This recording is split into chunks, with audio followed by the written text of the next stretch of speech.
Et salut ma Mimine, salut mon Esther, j'espère que tu vas bien. Ça va, merci. J'espère que toi aussi tu vas bien. Ça va, une journée passée avec France Travail que je salue. Réflexion du curriculum vitae, etc. Voilà, une journée avec des rencontres intéressantes également, des contacts intéressants voilà, en ce qui concerne la suite de Réveil chrétien en Auvergne et de cette création de services de vidéastes auprès des agriculteurs.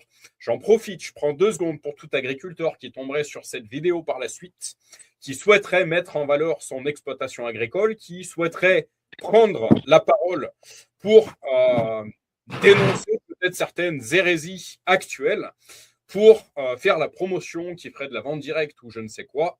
Alors, je vous fais un clin d'œil, contactez-moi au 06 30 41 98 93, 06 30 41 98 93. Je t'en prie ma chérie pour la prière.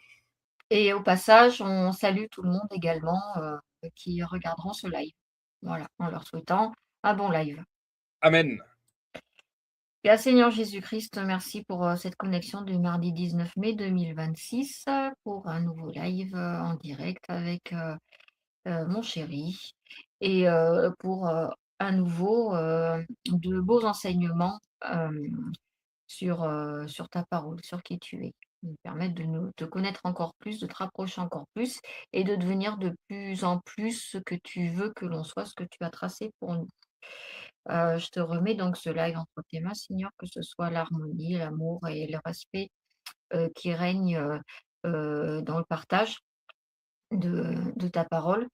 Que ce live puisse être, visionné également par la suite, par, nombre de personnes et que la chaîne, radio Réveil chrétien en Auvergne, continue de grandir et de monter et de monter.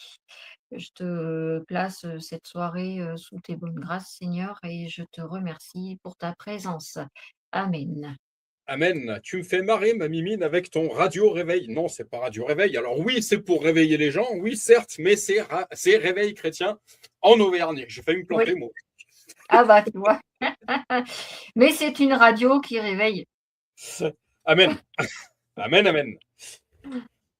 Eh bien, Seigneur Jésus, je te remercie pour cette connexion supplémentaire. Je place ce live entre tes mains, Seigneur Jésus. Donc, un sujet important également que ma mimine va nous apporter ce soir. Donc, pour toute personne qui ne nous connaît peut-être pas forcément, je la surnomme ma mimine, mon Esther. Elle a plusieurs surnoms. Je lui envoie également tout mon amour. Je pense, ma mimine, qu'il y a un sujet que je vais aborder assez rapidement. Je te laisse deviner lequel. En rapport avec l'amour, le couple et tout ça. À ton avis, de quoi est friand ton biquet? De câlin. De tendresse, c'est ça. Je pense que c'est un sujet que je vais aborder, l'importance de la tendresse. Mari, femme, enlacez-vous, faites-vous des câlins. Dieu n'est pas contre ça. Et ça répare les cœurs, ça renouvelle, ça régénère. Voilà. Qu'est-ce que, voilà. Un câlin, qu'est-ce que c'est bon? Voilà, tout simplement. Faites-vous des câlins. Ne faites pas la guerre, faites-vous l'amour. Voilà. Seigneur, je continue, donc je place ce live entre tes mains, Seigneur Jésus, vraiment que ce soit tes fruits de l'esprit qui nous dirigent, patience, bonté, amour, tempérance, douceur, etc., etc. Et que ce live puisse bénir une multitude dans le nom de Jésus. Je prie également pour que Réveil chrétien en Auvergne puisse monter en puissance. J'ai laissé ma chérie, un contact. J'ai laissé Réveil chrétien en Auvergne. Il y a une personne du côté d'Histoire. Et ben que tout ça puisse se multiplier, qu'on puisse parler de Réveil chrétien en Auvergne, de part et d'autre de nos montagnes, mais également de part et d'autre de notre si beau pays qu'est la France. Je discutais avec cette personne, on disait tous les deux avoir mal à notre France, mais ce qui est extrêmement positif, donc j'étais de formation avec France Travail, non pas Pôle Emploi, maintenant France Travail, dans un espace de travail partagé. Et ce qu'on relate, la chose dont on parlait tous les deux, c'est que le monde rural, le monde paysan, parle pas assez. Et ce qu'on constate, c'est que on constate que de multiples initiatives se lèvent pour consommer, produire différemment, vivre différemment également. Il y a un ras-le-bol de beaucoup dans cette société. Il y a un ras-le-bol. Alors, peu malheureusement le disent. Je vous appellerai à être un maximum à dénoncer ce qui ne va pas, mais également à parler de ce qui va bien. Et de manière positive, on constatait de notre côté, encore une fois, la mise en place d'énormément d'initiatives également dans les petites communes rurales. Je te parlerai, ma chérie, dans les coulisses d'une chose qui est en train de se lever à 2 kilomètres de chez nous, ma chérie. Je t'en parlerai, fais-moi y penser si je ne m'en rappelle pas. Mais voilà, les initiatives se lèvent.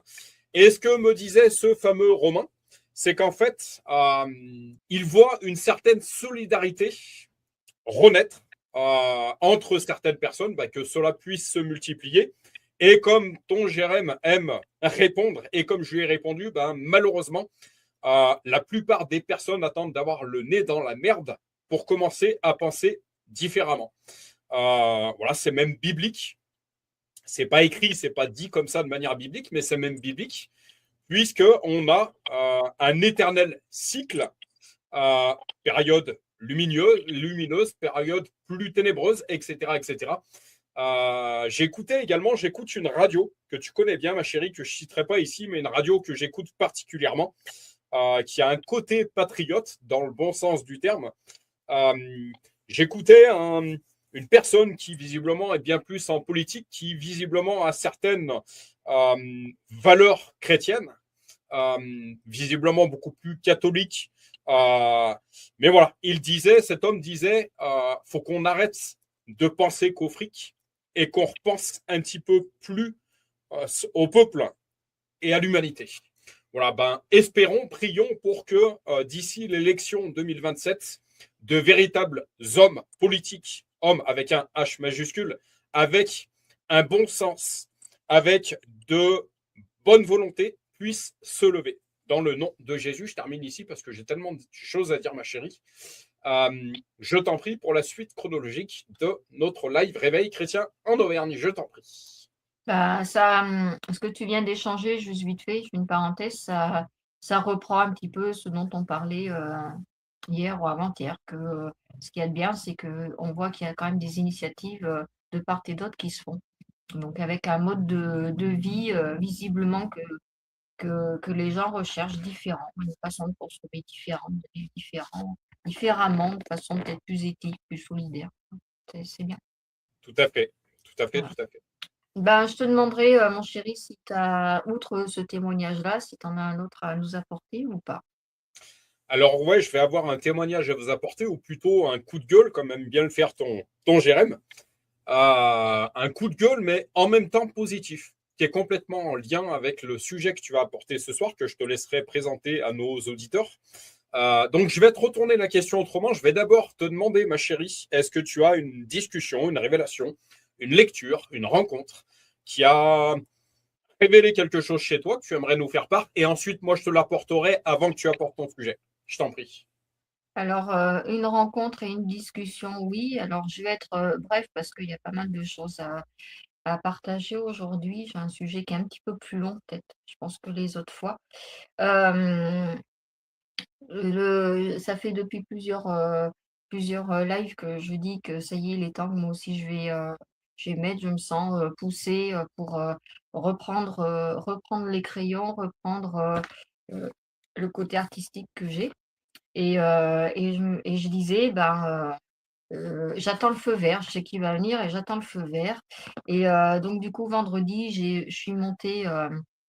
Je me suis rendue dans les montagnes, donc du coup, pour aller voir mon père et on a été voir une personne, que mon père connaît depuis, sa jeunesse, je dirais, puisqu'elle a grandi au Mont d'Or et moi que je connais depuis, vue petite très certainement, mais j'ai pas du tout ce souvenir-là et c'est une dame 80 ans et que j'ai un petit peu plus, côtoyé, enfin, on va dire côtoyé, que je rencontrais un petit peu plus souvent il y a une trentaine d'années de ça quand, je travaillais donc, dans la commune. Et j'allais la voir, ouais, tous les matins à peu près, je faisais mon tour et on se croisait, on parlait puisqu'elle était commerçante, cette dame. Ouais. Hem, donc elle nous a offert, le thé, c'était pas tout à fait prévu qu'on aille chez elle, mais c'était plus ou moins prévu. C'est-à-dire qu'en fait, mon père m'en avait parlé une fois, il m'avait dit: «Ah bah, elle m'appelle, elle essaye de prendre des nouvelles parce qu'elle me voit pas depuis un moment» et je lui avais dit à mon père: «Bah, écoute, la prochaine fois que je monterai, bah, si tu veux, si on a un petit peu de temps et ben, on ira la voir cette dame». Voilà. Donc ben, vendredi dernier, ben, bingo, je suis montée, voir mon père. On a mangé ensemble, après il a demandé d'aller faire ses courses, donc je l'ai emmené faire ses courses et comme il restait un petit peu de temps l'après-midi et ben, on a été chez cette personne. Voilà et donc elle nous a payé le thé, on a discuté, alors moi, je la connais pas non plus, beaucoup, beaucoup, hein, donc elle a beaucoup plus discuté avec mon papa, ils ont parlé du bon vieux temps, enfin voilà, hein. Je te laisse mon cœur imaginer, les diverses, choses sur lesquelles ils ont échangé tous les 2. Et puis, donc j'avais Chloé avec moi et puis Chloé, je fais toujours suivre un sac avec, des coloriages, avec des feuilles blanches, des crayons, tout ça. Parce que je me dis finalement que c'est une très bonne activité, c'est créateur, ça fait réfléchir, ça fait imaginer, puis ça fait reprendre un petit peu les choses qu'elle apprend, puisque, voilà, ça n'empêche pas de faire, des petites additions, des dictées, voilà. Et puis donc,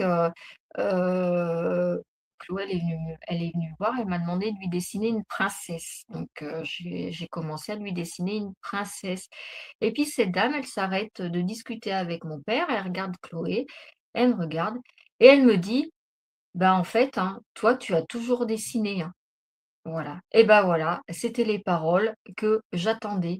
Parce qu'en fait, mis à part quelques proches, très, très proches et encore il y a certains proches, je pense, qui savent pas à quel niveau, je faisais du dessin, de la peinture, tout ça. Elle, je sais pas du tout d'où elle sait ça. Voilà, je ne sais pas d'où elle sait que j'ai toujours dessiné, parce que c'est pas du tout une chose dont je parle, déjà, pour commencer. Est-ce que mon père lui en aurait parlé? Je ne pense pas. Je pense qu'ils ont beaucoup d'autres sujets de discussion.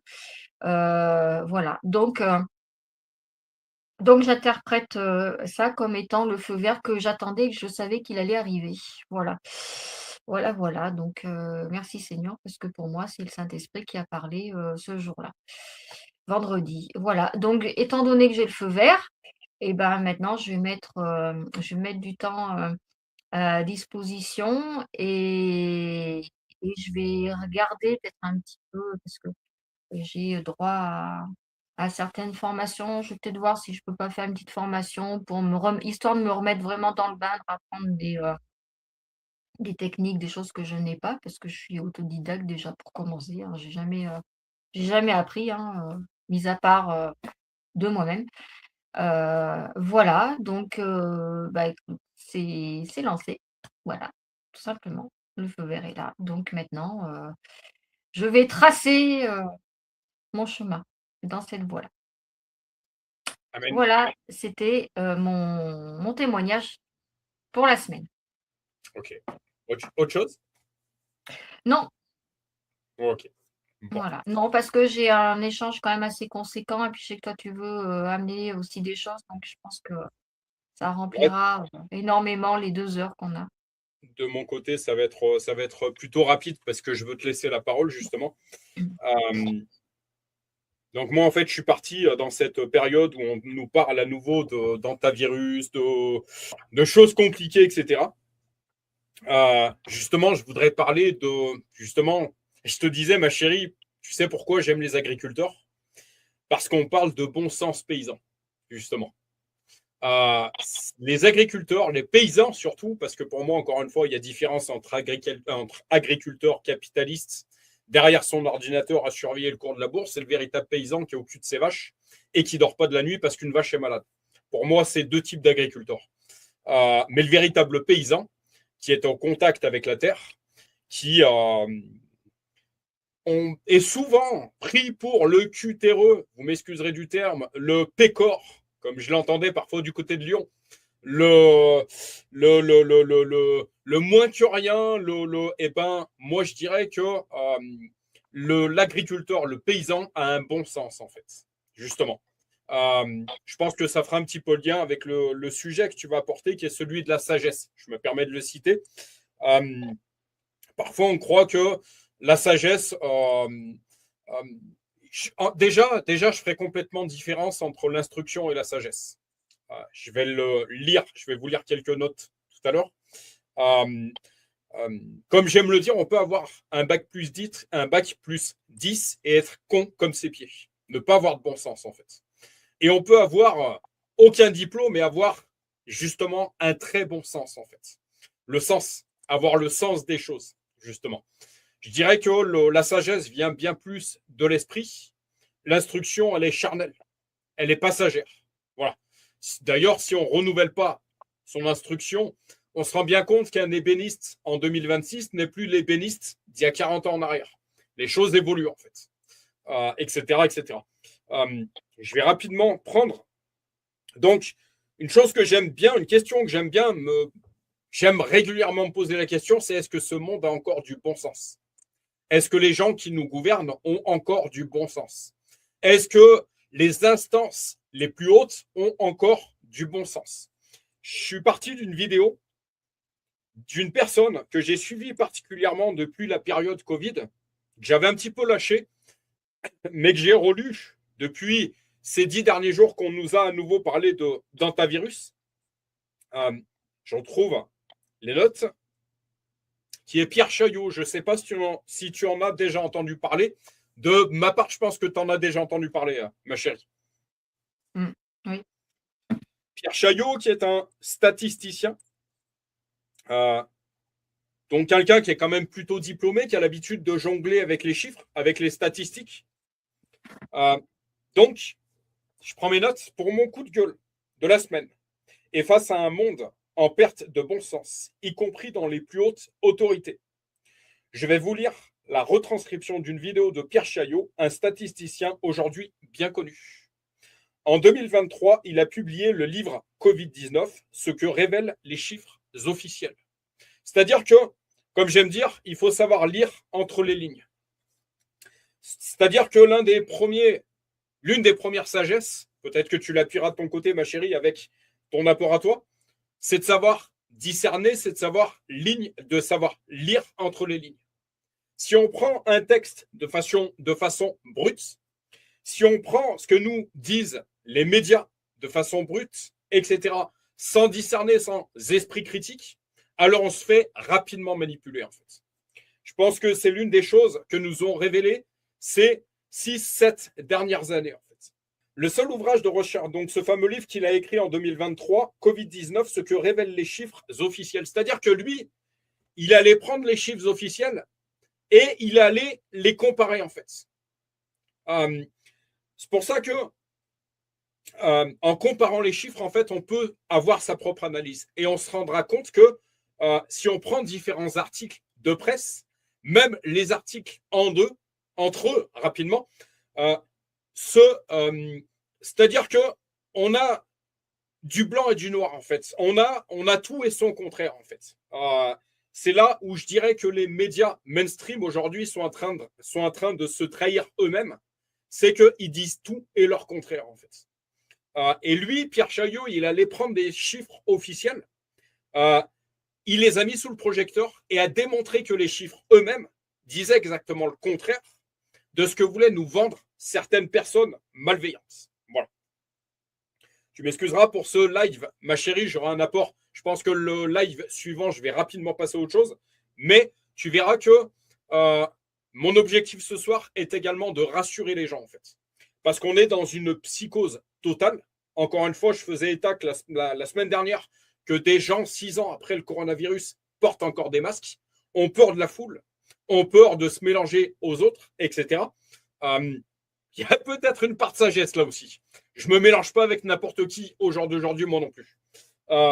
Mais voilà, ils ont été détruits, ces gens ont été détruits psychologiquement par manque de discernement, justement, et certainement par manque de sagesse. Je ne les condamne pas, ma chérie, tu connais mon cheminement.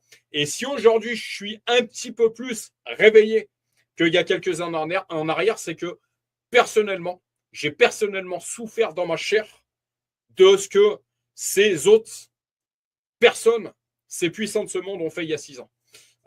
De mon côté, je dirais que j'ai passé une nuit noire de l'âme. C'est-à-dire qu'il y a, en ce qui me concerne, il y a un avant Jésus-Christ, un après Jésus-Christ.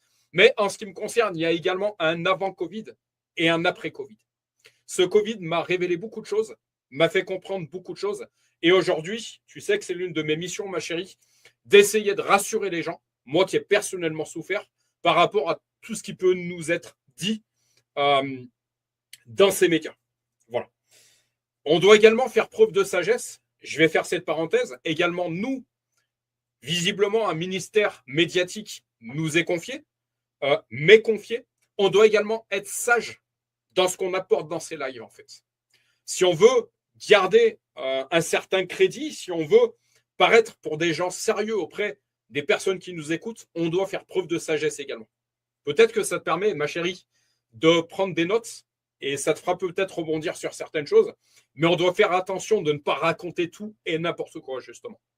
On a ce verset biblique où Dieu nous dit, en gros, ma colère tombera sur toute personne qui retranchera un seul mot de ma parole. C'est-à-dire qu'on doit être précis. Voilà. Je continue. Donc, puisque ce soir, ma chérie, tu souhaites nous parler de sagesse divine, je salue Pierre Chaillot pour sa sagesse d'esprit et pour son discernement face à ce que j'appelle aujourd'hui des merdias mainstream. Vous m'excuserez, il n'y a pas d'autre mot quand je vois le mal qu'ils font aux gens. Je ne peux pas les appeler autrement. Et au discours officiel. Face à une élite mondialiste qui souhaite absolument nous maintenir dans la peur afin de pouvoir davantage nous manipuler.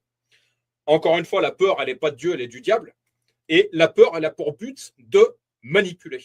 Voilà. Une personne qui a peur, c'est une personne qui est faible et donc qui devient manipulable.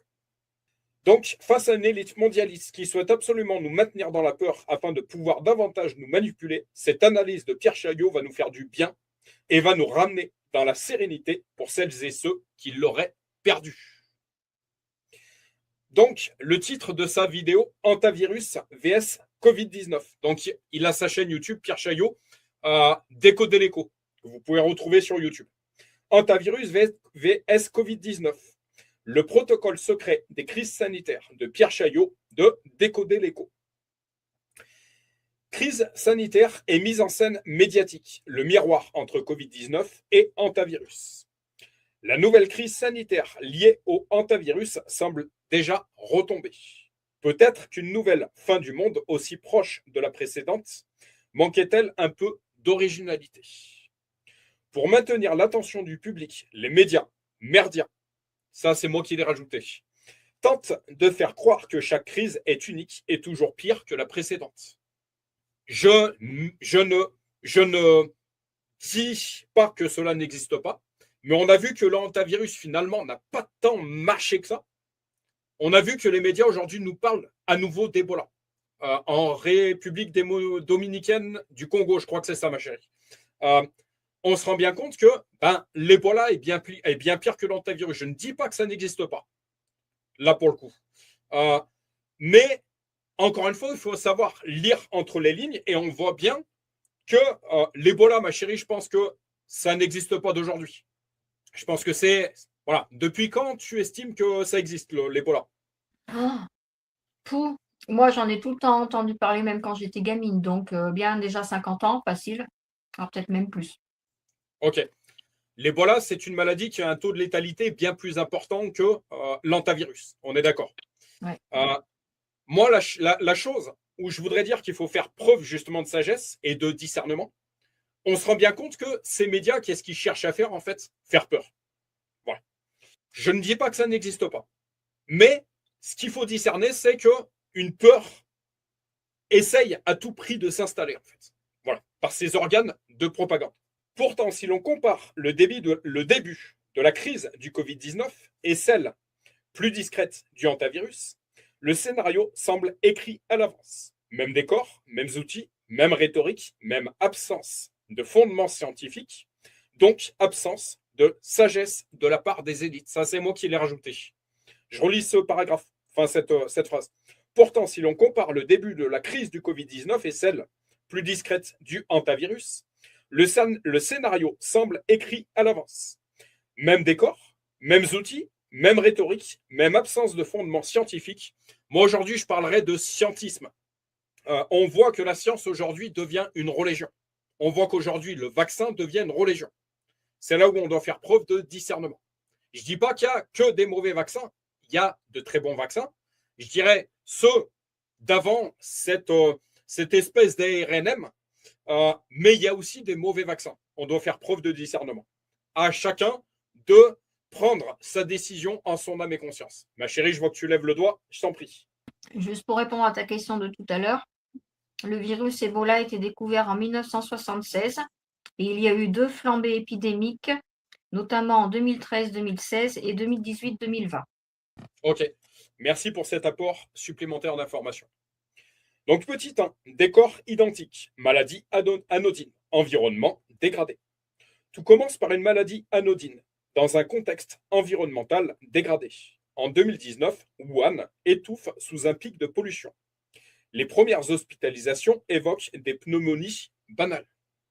En Argentine, le hantavirus démarre aussi dans le flou. On suspecte d'abord une intoxication ou une leptospirose. Vous m'excuserez pour mon langage médical. Dans les deux cas, de simples problèmes locaux sont transformés en alerte mondiale. Petit 2, le coût du bateau infecté, Diamond Princess et MH Ondius. Pour frapper les esprits, il faut un lieu clos, un laboratoire à ciel ouvert. Ce sera le bateau infecté. Pour le Covid-19, le Diamond Princess compte 3700 passagers, dont plus d'un tiers a plus de 70 ans. En France, pays où l'on meurt le moins, au monde, 2% des personnes de 75 ans décèdent chaque année. Sur 1000 passagers âgés, une vingtaine de décès sont donc attendus sur l'année. La panique a commencé quand une personne de plus de 80 ans s'est sentie mal et a été testée positif.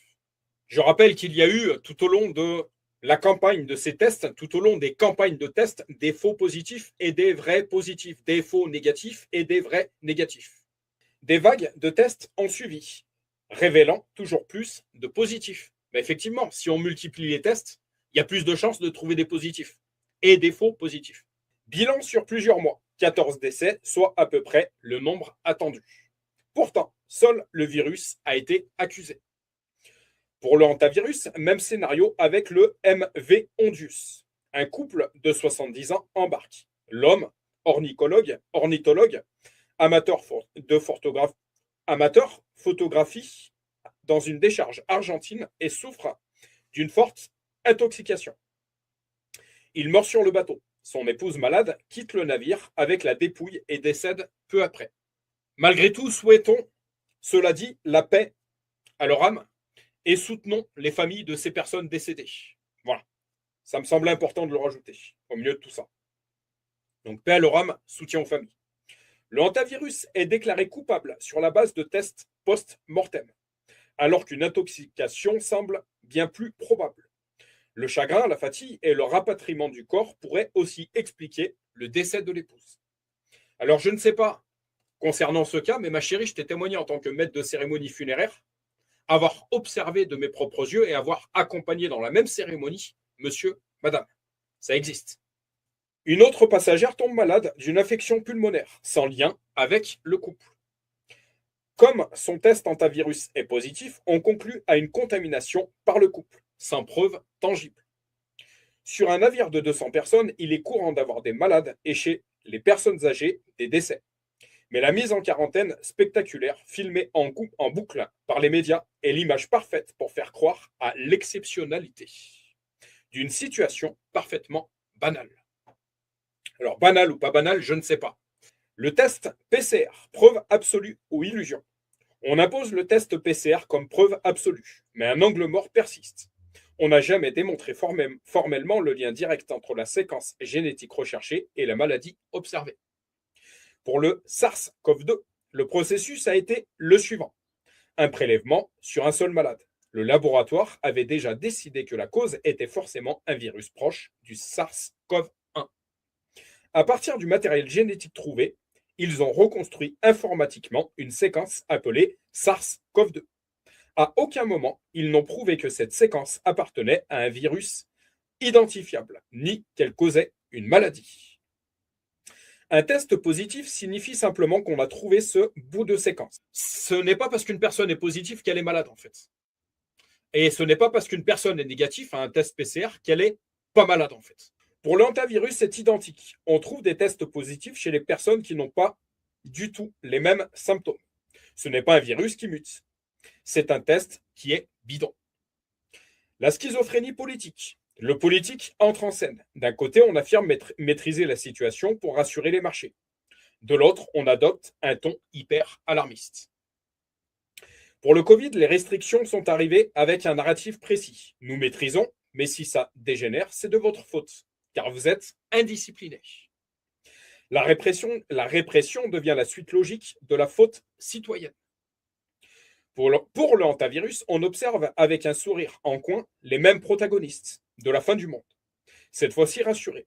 Auraient-ils enfin compris les dégâts des mesures drastiques qu'ils ont défendues, économiques, sanitaires, psychologiques, physiques, sans oublier les dégâts vaccinaux? La statistique, aucune nouvelle maladie, juste un changement de nom. Chaque entrée à l'hôpital est enregistrée avec un code de la Classification internationale des maladies, CIM, créé par l'OMS. En janvier 2020, l'OMS prévoyait déjà la pandémie de Covid-19, mais le code n'existait pas. Pour la première fois, l'OMS a créé un code d'urgence Covid-19, permettant à tous les hôpitaux du monde d'enregistrer les malades. Chaque année en France, plus d'1 million de séjours concernent des maladies respiratoires. Ce nombre n'a pas évolué depuis la pandémie. On observe même une petite baisse en 2020, due au confinement. À partir de 2020, un grand nombre de patients a été étiqueté Covid-19 parce que le code a été créé pour l'occasion. Il n'y a pas davantage de malades à l'hôpital, mais un simple transfert de codage. Aucune nouvelle maladie n'est apparue. Ce sont les mêmes patients que les années précédentes, désormais appelés Covid-19. Alors, en ce qui me concerne, au milieu de tout ça, je placerai que je ne suis pas médecin. À chacun de tirer ses conclusions. Depuis l'arrivée de ce code, on compte beaucoup moins de pneumonie, bronchite, asthme ou bronchopneumopathie chronique, désormais renommée Covid long. Encore une fois, je ne suis pas médecin.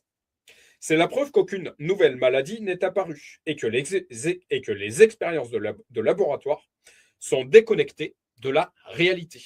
Une chose que j'aime dire par contre de mon côté, je le disais pas plus tard que cet après-midi, on se rend compte qu'aujourd'hui, beaucoup de personnes qui sont dans les hautes instances, qui nous gouvernent, qui sont à la tête d'organismes, sont complètement déconnectées de la réalité. Pour faire lien avec la sagesse, ma chérie. On est dans un monde en manque crucial de sagesse. Quant au hantavirus, il existe déjà. Il suffirait d'inciter les hôpitaux à bien les coder pour provoquer un déferlement de cas. Un problème actuel. Personne n'y croit. Tant que l'histoire reste, il faut respirer des crottes de souris. La panique a peu de chances de prendre. La supercherie des tests est le virus de la crétinerie, inverse de la sagesse. Cette crise semble s'arrêter aussi vite qu'elle est arrivée.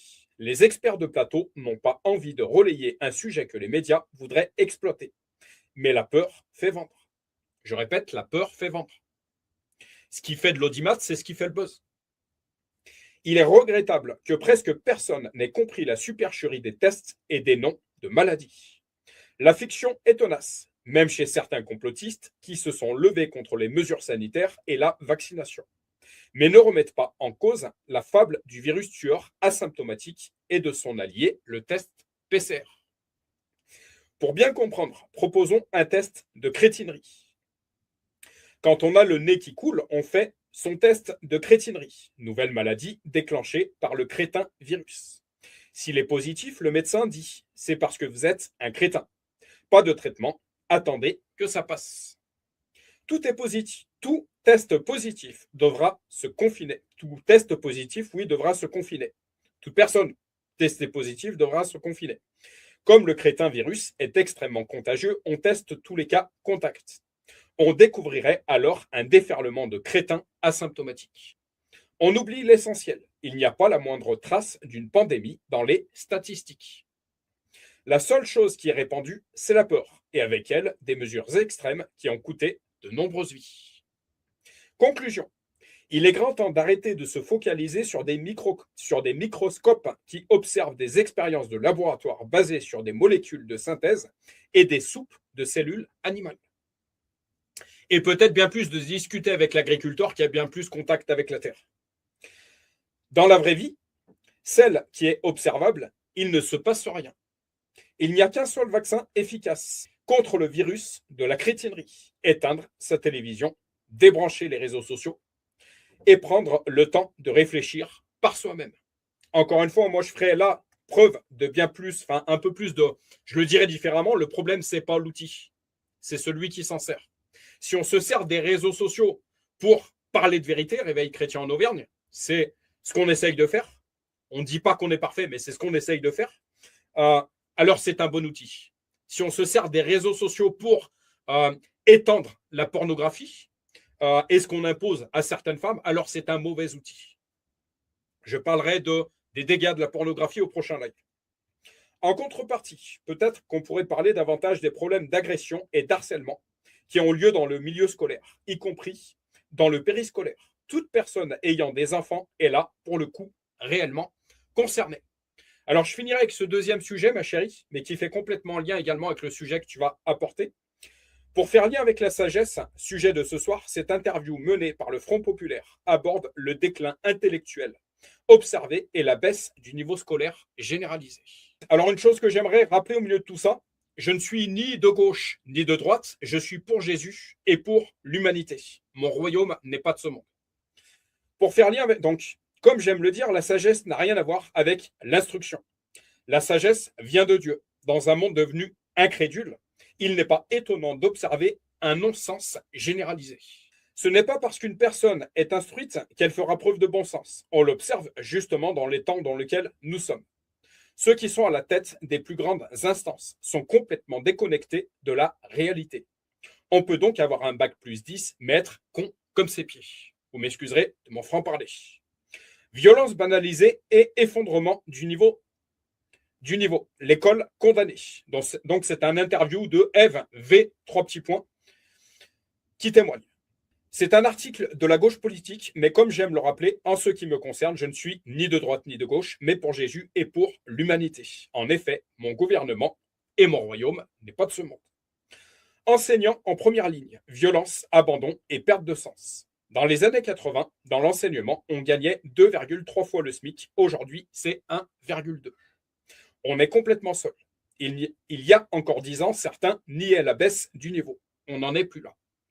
Aujourd'hui, on cherche les couteaux dans les sacs et on compte les morts. Toute la profession se sent désormais menacée.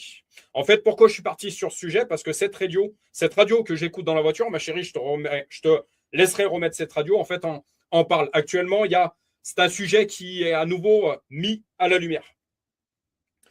Ce constat alarmant résume l'état de l'éducation nationale.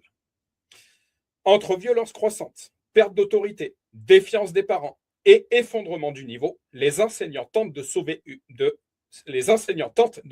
une mission qui leur échappe chaque jour un peu plus. Ma chérie, j'ai entendu le témoignage d'un homme. J'ai entendu, quand je suis allé chercher tes planches pour faire tes bacs de jardin, j'ai entendu le témoignage d'un homme, en fait, qui essaye de lever une école alternative. Il a été poursuivi, inquiété, par le simple fait de vouloir créer une école alternative, un mouvement d'école alternative qui va un petit peu à l'opposé, qui apporte les choses un petit peu différemment de l'éducation nationale. Mais encore une fois, qu'est-ce que cette secte qui sème le trouble dans la ville? Il ne faut surtout pas toucher à ce système. Surtout pas. Au risque d'être inquiété, encore une fois. Une violence qui n'est plus un épiphénomène. L'école est-elle vraiment devenue plus violente? Oui, et les faits récents sont effrayants. Attaque au couteau près de Nice. Assassinat de l'enseignante Mélanie. Ce mardi 10 janvier 2025, vers 8h15, un collégien âgé de 14 ans a poignardé à mort une assistante d'éducation du collège François Dolto à Nogent, dans la Haute-Marne, lors d'un contrôle de sac des élèves mené conjointement avec la gendarmerie. En urgence absolue, elle a succombé à ses blessures. Sans oublier Samuel Paty. Le 16 octobre 2020, Samuel Paty est assassiné en pleine rue, à 300 mètres de son collège réputé tranquille de Conflans-Sainte-Honorine. Et Dominique Bernard, le 13 octobre 2023, au sein du groupe scolaire Gambetta Carnot à Arras. On n'est plus dans des épiphénomènes. L'éducation nationale est menacée de toutes parts. Cette violence n'a pas une seule cause. Elle est d'abord mimétique. Après chaque drame médiatisé, des profils désaxés reproduisent le même schéma. Encore une fois, une chose que j'aime dire, c'est qu'on a tous ces jeunes qui jouent avec des jeux de violence sur les consoles. Malheureusement, on a un point où, en fait, on a des jeunes qui ne font plus la différence entre le virtuel et le réel. Encore une fois, déconnexion réelle. Elle est aussi sociologique. L'habitude d'avoir un couteau dans son sac vient de certaines banlieues, mais le phénomène contamine désormais l'ensemble du territoire. L'école subit de plein fouet les maux de la société, délinquance des mineurs, explosive et mal gérée par la justice, psychiatrie débordée. Des profils lourds devraient être internés, pas promenés dans les couloirs des collèges. La contagion par les réseaux sociaux. Encore une fois, le problème, ce n'est pas l'outil, c'est celui qui s'en sert. Et au vu de ce que j'observe sur les réseaux sociaux, parce que de par ce ministère médiatique, je suis régulièrement présent sur les réseaux sociaux, je serai le premier à vous dire que la séduction, la tentation, le sexe, la violence sont présents sur les réseaux sociaux. Et quand on sait qu'aujourd'hui, nos jeunes, parfois mineurs, ont rapidement accès à ces réseaux sociaux, en tant que parents, comme j'aime te dire ma mimine, nous avons une responsabilité. Nous devons veiller au grain. C'est important. La contagion par les réseaux sociaux. Les réseaux sociaux jouent un rôle majeur dans cette contamination. Après les attentats contre des professeurs, des jeunes ont intégré l'idée qu'un enseignant pouvait être poignardé ou décapité. Pourtant, il y a encore 10 ans, on passait pour un rabat-joie lorsqu'on s'inquiétait de la violence en ligne ou de la pornographie en libre accès. Aujourd'hui, des adolescents, et pas que des adolescents, ça c'est un ajout de ma part, pas que des adolescents, ont le cerveau ravagé par des contenus ultra-violents, addictifs, parfois sadiques. Une information que j'apporterai au live, je parlerai des dangers de la pornographie. Est-ce que tu sais, ma chérie, qu'aujourd'hui, l'AVC est serait la deuxième cause des décès chez la femme? Tu sais pourquoi? À cause de ce fameux jeu d'étranglement, pour parler de sadisme. J'en parlerai la semaine prochaine. On a refusé toute régulation d'Internet au nom de l'individualisme et de la liberté. Une chose que j'ai lue survoler tout à l'heure, c'est qu'apparemment, sur Internet, on sera obligé de laisser notre carte d'identité. Je suis contre la répression à outrance, mais là, je suis complètement pour. Récemment, en salle des profs, j'ai proposé d'interdire les réseaux sociaux aux moins de 15 ans. On m'a répondu, c'est de la dictature. Non, beaucoup de choses sont interdites aux mineurs sans que personne n'y voie une dictature. Il faut réguler d'urgence. Harcèlement scolaire ou violence globale. Le harcèlement scolaire a été érigé en grande cause nationale, mais le terme noie le poisson. Je préfère parler de violence scolaire. L'école est devenue un milieu violent. Voilà, ma chérie, pourquoi ton biquet est extrêmement regardant sur beaucoup de choses. Aujourd'hui, un élève qui tabasse un camarade prend une exclusion avec sursis. Il reste dans l'établissement, parfois dans la même classe. Encore une fois, manque de sagesse. Jusqu'à récemment, c'était l'élève harcelé qui devait changer d'école. Manque de sagesse. Maintenant, on fait changer le harceleur, mais sans prévenir l'établissement d'accueil. Manque de sagesse. Il arrive dans votre classe sans que vous sachiez rien de son passé. Manque de sagesse. Ensuite, on reproche aux enseignants de ne pas avoir détecté le problème. Un élève peut être exclu 3 ou 4 fois et être automatiquement replacé ailleurs. À certains niveaux de violence, il ne relève plus du système scolaire, mais d'autres structures. Les centres éducatifs fermés et les prisons pour mineurs doivent être développés. Gabriel a 3 petits points. avait proposé des structures pour élèves. RAD, 3 petits points. C'est rester lettre morte. L'autorité des professeurs, un combat solitaire. Peut-on encore incarner l'autorité? Oui, mais elle ne repose plus que sur le charisme personnel de l'enseignant, dans un système entièrement laxiste qui ne le soutient pas. Il n'y a quasiment plus de sanctions. Les examens, effectivement, une chose que j'aime dire, en tant que parent aujourd'hui, on corrige notre enfant, il est extrêmement rapide de finir devant les tribunaux. Les examens sont bradés. Encore une fois, tout est question d'équilibre. Que la personne qui tabasse son enfant, encore une fois, moi, ex-enfant de la DAS, ça me parle vraiment, que cette personne soit sanctionnée. Quand un enfant agit mal, on vient le reprocher aux parents. Alors que le parent, aujourd'hui, peut limite faire preuve d'autorité, de sainte autorité, cette fois-ci, auprès de son enfant. Qu'est-ce qu'on fait? Les examens sont bradés. Il n'y a plus d'exigence pour passer d'un niveau à l'autre. Donc, encore une fois, on peut effectivement dire qu'on peut avoir un bac+10, mais être con comme ses pieds. Un diplôme ne veut plus rien dire. Chaque année, je dois me battre jusqu'à la Toussaint, parfois jusqu'en décembre, pour imposer le silence en classe. Et je passe pour une folle, car la plupart des collègues ont renoncé.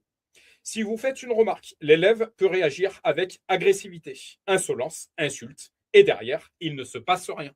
Où sont les parents? Mais encore une fois, faut-il laisser le pouvoir de remettre son enfant à sa place?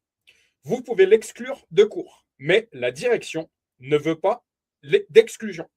Si vous voulez mettre une heure de colle dans beaucoup d'établissements, on vous dit de l'organiser et de la surveiller vous-même. On est complètement seul.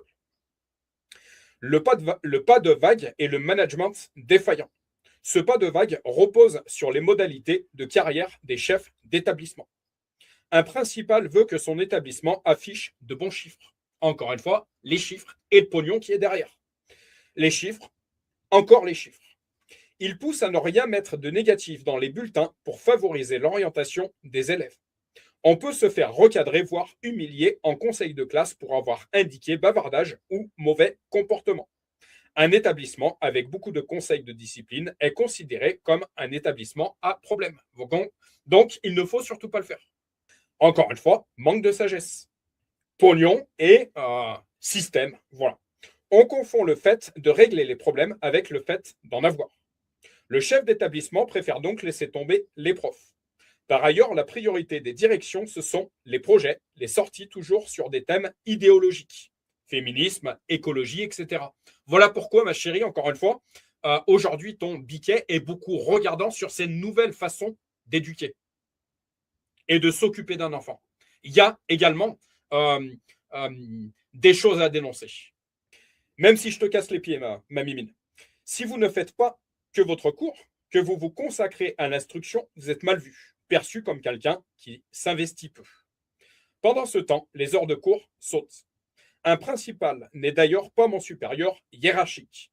Ma hiérarchie, c'est l'inspection. De mon côté, en tant que père, je peux vous témoigner que je reçois régulièrement pour mon aîné des SMS, des mails alertant qu'elle n'était pas en cours. Lui, il gère l'établissement. Il faudrait revenir à l'ancien modèle. Un chef d'établissement qui ne joue pas au supérieur avec les profs, qui gère correctement son établissement. Et pour attirer de bons profils, il faut revaloriser toute la profession. Aujourd'hui, on recrute n'importe qui. Récemment, un enseignant contractuel en a poignardé un autre en salle des profs. Un enseignant de mathématiques a blessé à 2 reprises l'un de ses collègues mercredi matin, en septembre 2025, à Martigues, avec un objet tranchant. Ce dernier a été évacué. Il souffre de plaies superficielles. Donc, on a des élèves qui n'hésiteraient pas à s'en prendre à des enseignants, mais également des enseignants qui s'en prennent contre des enseignants. On fait comment? Ce n'est plus un élève qui attaque un prof, c'est un collègue qui attaque un autre collègue.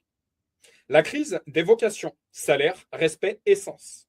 La crise des vocations n'est pas seulement pécuniaire, même si le salaire est insuffisant. Dans les années 80, on gagnait 2,3 fois le SMIC. Aujourd'hui, 1,2. Mais ce qui fait qu'on ne recrute plus, c'est que le professeur n'est pas respecté. Qu'il peut se faire insulter, déborder, poignarder. On aurait envie d'entrer dans une profession où se produisent de tels drames. Point d'interrogation. Les gens diplômés en mathématiques, par exemple, deviennent ingénieurs. Pourquoi seraient-ils profs? En début de carrière, Ils ne font pas de l'instruction, mais de la garderie socio-éducative. On achète la paix sociale. On m'a déjà dit, à propos d'un mineur délinquant dans ma classe, il est mieux là qu'à traîner dans la rue. L'objectif, c'est de maintenir les jeunes entre quatre murs. Dans certains endroits, l'instruction n'est plus la priorité. Personnellement, je n'ai jamais eu un élève qui m'a mis un couteau sur la gorge. Mais après les attentats, j'ai vécu dans la terreur. Donc c'est cette enseignante qui témoigne. Juste après l'affaire Dominique Bernard, une alarme intrusion a été déclenchée par erreur pendant mon cours. Je me suis enfermé avec les élèves. Ce fut un moment abominable. J'ai déjà été menacé verbalement par un élève qui m'a dit que sa famille m'attendrait à la sortie. Alors oui, parfois on a peur. Pourtant, je n'ai pas renoncé. Je n'avais pas la vocation au départ. J'ai fait des études de lettres. Il n'y a pas beaucoup d'autres débouchés. Mais c'est à force de ne pas pouvoir enseigner que la vocation m'est venue. Quand vous proposez des textes magnifiques et que vous ne faites que la police, c'est très dur. Et quand parfois vous tombez dans un bon établissement avec des élèves adorables, c'est un bonheur. On s'aperçoit alors à quel point cette profession est magnifique. Et c'est un crève-cœur de voir le système le faire sombrer. Les parents entre consumérisme et abandon. Les professeurs sont-ils toujours soutenus par les parents? C'est compliqué. Le système est devenu consumériste, avec des parents exigeants. La défaillance de l'éducation nationale crée de l'angoisse et de la défiance. C'est ce qui crée de l'angoisse de mon côté en tant que père, je le reconnais. Comme on recrute parfois des gens de niveau insuffisant, les parents se méfient et nous subissons cette défiance. C'est exactement mon cas. Un exemple récent. Un élève a eu 0 à un contrôle de lecture. Il a prétendu avoir un problème de vue et ne pas avoir bien lu les questions au tableau. Je lui ai retapé l'évaluation en gros caractères. Il a de nouveau eu 0. Sa mère m'a envoyé un mail pour soutenir la version du fils exigeant un rendez-vous. Ces demandes sont l'épée de Damoclès au-dessus de ma tête. Rester après les cours, attendre le parent, passer une demi-heure à se justifier pour un élève qui se payait ma tête, n'avait pas lu le livre et avait 5 de moyenne. Je ne rends pas les parents responsables du niveau scolaire. Le rôle de l'école publique est justement d'apprendre à ceux qui n'ont pas reçu la culture à la maison. En revanche, on peut leur reprocher un abandon éducatif. Effectivement, je suis complètement d'accord avec ça. Beaucoup de parents n'assument plus leurs responsabilités. Je le constate de mes propres yeux. Dans les classes moyennes et privilégiées, on subit les ravages de l'éducation positive. Cette fameuse éducation positive, ma chérie. Je suis extrêmement regardant là-dessus. Il y a aussi, ça fait complètement lien, je dirais, avec le New Age, ma chérie. L'autorité était mal vue, considérée comme réactionnaire ou fasciste. Une mère dont le fils ne faisait rien m'a demandé conseil. Je lui ai dit de le punir. Elle m'a répondu, je vais plutôt prendre rendez-vous chez l'orthophoniste. Tiens donc, on se défausse sur des experts médicaux. Je répète, on se défausse sur des experts médicaux pour éviter d'assumer ses propres responsabilités. Dans les milieux populaires, les enfants sont parfois complètement livrés eux-mêmes, sans éveil langagier. Certains entrent en CP avec 500 mots, quand d'autres en maîtrisent 2500. Un écart de 500 d'apprentissage. De 5 ans d'apprentissage, pardon. J'ai vu un garçon arriver avec une énorme brûlure sur le bras, faite le matin même. Les parents l'ont amené à l'école en attendant que l'on s'en charge. L'assistanat fait que les gens n'assument plus leurs responsabilités. Je suis complètement d'accord avec ça. Le niveau des élèves, une chute vertigineuse. Le manque de vocabulaire est un moteur de la violence. Regardez des jeunes parler entre eux. Très peu de mots, énormément de béquilles langagières agressives.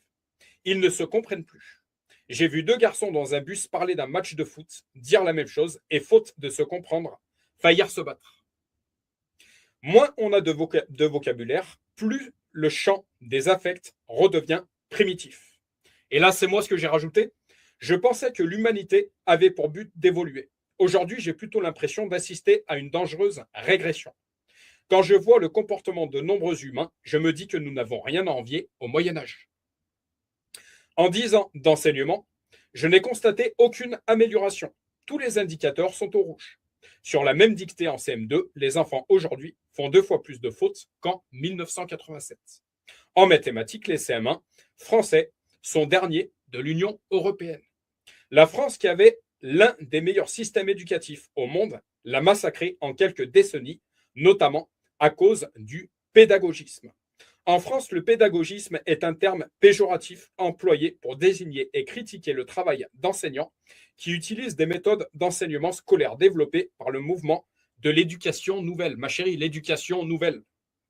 Certains ont leur fameux programme. Je dénonce complètement ces fameux programmes.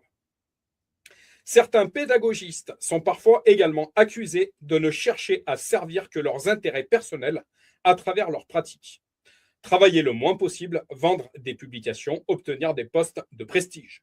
L'enseignant pédagogiste ne transmet pas de savoir à ses élèves et participe à une destruction de l'enseignement, en s'intéressant uniquement à l'épanouissement immédiat de l'enfant et en négligeant la transmission des connaissances et de la culture nécessaires à son émancipation. Et on a ce qu'on appelle des tanguis, des gens qui ont 40 ans, qui sont encore chez papa-maman. Les lieux d'enseignement deviennent des centres de loisirs sous l'impulsion d'une hiérarchie et des membres de l'inspection complices de ce déploiement des missions de l'État. Sous couvert d'enseignement ludique, les conséquences immédiates d'un tel enseignement sont des enfants qui, n'ayant plus aucun niveau scolaire, sont sélectionnés grâce à l'argent de leur milieu social dans les filières, souvent à des prix exorbitants, parallèles et en opposition à celle de la méritocratie républicaine. Source Wikipédia. Comment expliquer qu'à l'université, certains diplômés français n'aient pas le niveau décrit d'un enfant de 10 ans? Encore une fois, c'est la preuve qu'on peut avoir un bac plus 10, mais être con comme ses pieds. Parce qu'on donne le bac à tout le monde. 90% de réussite contre 65-70% dans les années 80-90. Le bac ouvre les portes de l'université, mais le prix à payer, c'est 50% d'échecs en première année. Dès le collège, 25% des élèves entrent en sixième sans maîtriser la lecture. En quatrième, je dois enseigner la grammaire et Corneille a des élèves qui n'identifient pas un adjectif et ne savent pas lire. C'est impossible. Alors forcément, on obtient des diplômes universitaires complètement dégradés. Conclusion. L'école n'est pas là pour gérer tous les problèmes de la société. On nous fait faire des séances sur la petite fille à la petite croix, pendant qu'à la cantine, on rebaptise la galette des rois galette républicaine. Tandis que les élèves jurent dans les couloirs que des filles portent une capuche vissée sur la tête. On est là pour instruire, pas pour éponger tous les maux de la société. Tant que l'éducation nationale n'aura pas retrouvé sa mission première, transmettre des savoirs, sanctionner la violence, soutenir ses enseignants, le malaise ne fera que s'aggraver. Donc, Eve, V, 3 petits points, est professeur et docteur en lettres modernes. Pour le dernier point, et il te laissera 1 heure, ma chérie, je te laisserai l'heure complète.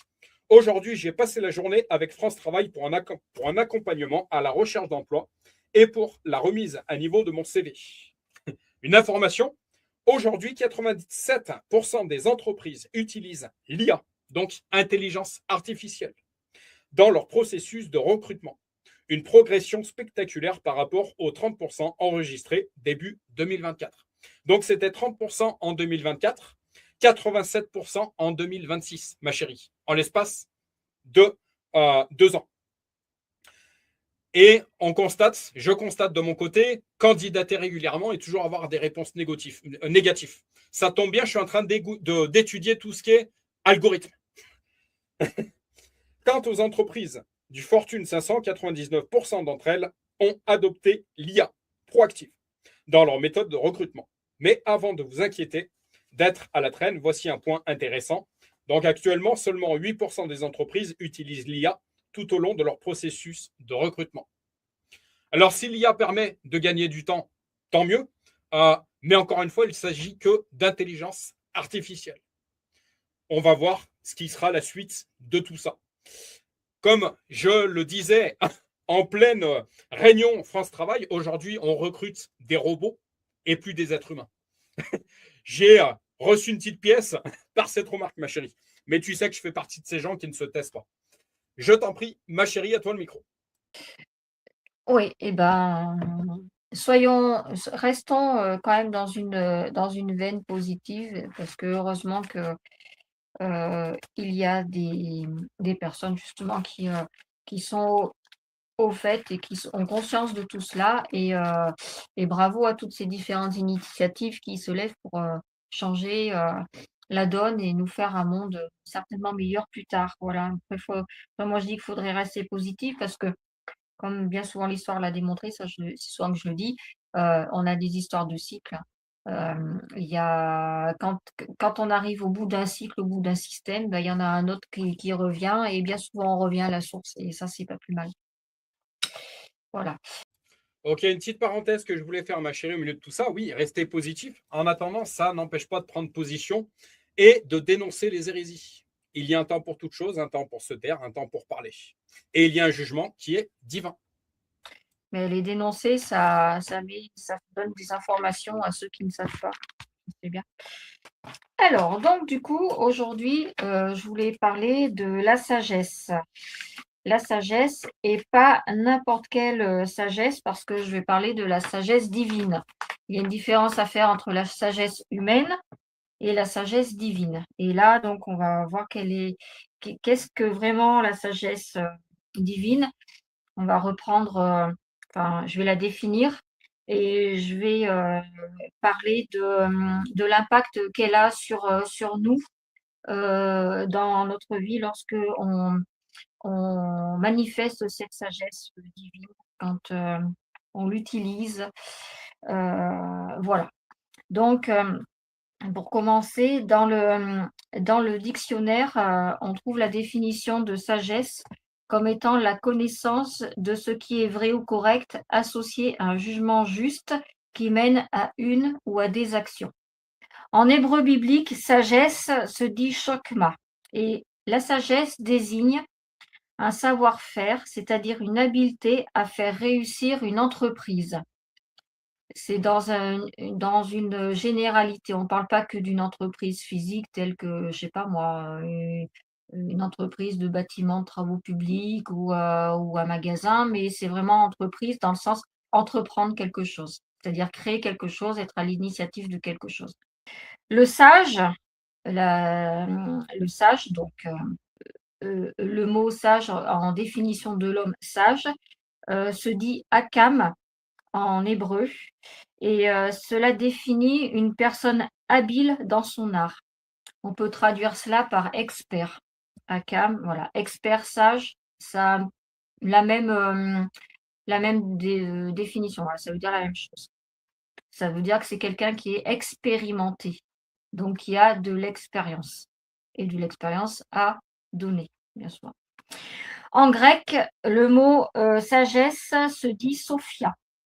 C'est un concept qui est utilisé pour qualifier le comportement d'un individu conforme à une éthique qui allie la conscience de soi et la conscience des autres. La tempérance, la prudence, la sincérité, le discernement et la justice, en s'appuyant sur un savoir raisonné. La sagesse vient de la vraie piété. Les sages ne sont pas seulement des justes ou des bons, ils sont définis aussi comme pieux. On trouve cette définition dans Proverbe 2, verset 8, en opposition aux sceptiques et aux esprits forts. Donc, il y a énormément de versets dans la Bible qui traitent de la sagesse, et notamment tout ce qui suit la vie de Salomon, parce que Salomon est très certainement l'un des personnages les plus sages, un des personnages bibliques les plus sages, après Jésus-Christ, bien sûr, après Dieu également. Et il nous a laissé énormément de proverbes où en fait il parle de la sagesse, comment se la procurer et qu'est-ce qu'elle donne. Selon Dieu, la sagesse désigne la connaissance équilibrée, naturelle ou acquise, des choses divines et humaines. Elle est un attribut de Dieu. Voilà, la sagesse qualifie Dieu. Dieu est amour, Dieu est sagesse. Et c'est une qualité spirituelle. Le don de sagesse est l'un des 7 dons de l'Esprit Saint qui permet de discerner le bien du mal. Dans le premier livre des Rois, chapitre 3, verset 9, on parle de la sagesse comme étant l'expression de l'amour divin également. le discernement, voilà. Donc, la sagesse est associée à l'amour divin. C'est une expression de l'amour divin.